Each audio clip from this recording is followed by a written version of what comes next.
he's a little God because of salvation, he has in him what God has. What God has in him.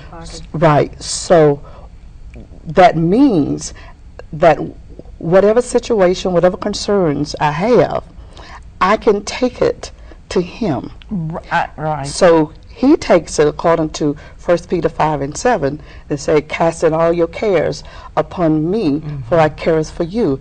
Our relationship is such that I can always go to him and talk to him about anything and everything. So then he in turns, understanding that he should love his wife as Christ loves the church, and he knows that he can't handle the situation, so he takes the situation and give it. Yeah. So I understood what you're talking, but I just wanted to make it clear that the only Savior that can take away the sins. Yeah. Your husband cannot do that for you. Correct. Correct. But he is. When you said Savior, it's like a woman can go to. She's in a dilemma, or she doesn't have this. She can go to her husband.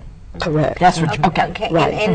In layman's terms, am I understanding this correct? It's like we go to the doctor, but ultimately, who's the great physician? Correct. Correct. I just wanted to clear that up for the people. You know, that. Right. Go ahead. Right. Anyway. And so by him being the sanctifier to me, it means because he chose me, I'm now set aside.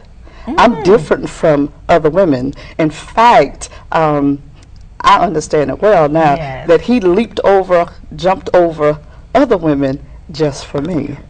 So then that makes me totally different. It doesn't matter what it looks like on the outside, but from the inside, I'm different because I had something that was unique, and so he looked and he found that, and so because of that, and because I understand that, and I understand the premise of submission, and as we talked about the last time about being under, so then it's easy for him to satisfy me and for me to satisfy satisfy him, because we understand that there is nothing impossible for him to do.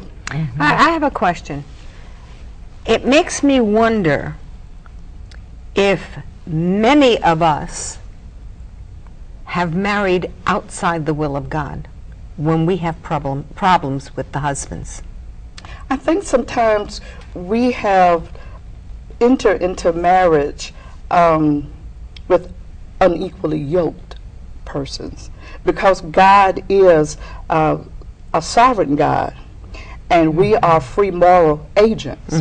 If we decide to go against the will of God, he's so sovereign that he'll just let us go. That's right. That's true. That's right. And so once we understand, when I'm looking at something or someone from a physical perspective, and he quivers my body and my mind, but not my spirit and my heart. So once we get into this relationship, then we find out that I have entered into a path that I really didn't have complete understanding about.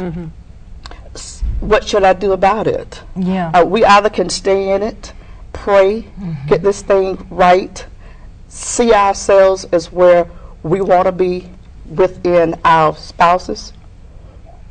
If that doesn't work, then we have to make these decisions, as we talked about last time, when we enter into a relationship and we realize that that person is not compatible for us. What do we do? If they're abusing us, if they're misusing us, do we stay there? That's not the will of God concerning us. So then we have to make some decisions. But if I really know that he loves me and I love him, what I need to do, I need to go back to God, and ask God, create within me a clean heart, renew my spirit, renew our love for each other, so we can be to each other exactly what you would have us to be, spiritually, and then naturally through having conversations with each other, then we can become that that person. And what you're saying, then, that says so much, because like you said, there are people right now and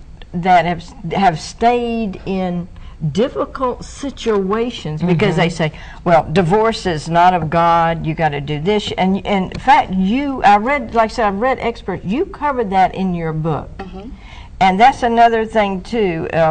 It's like, wow, you know, that's really a heavy thing, because we've all, and women experiences I think some bad decision that we made, because we do have our emotions and lead us.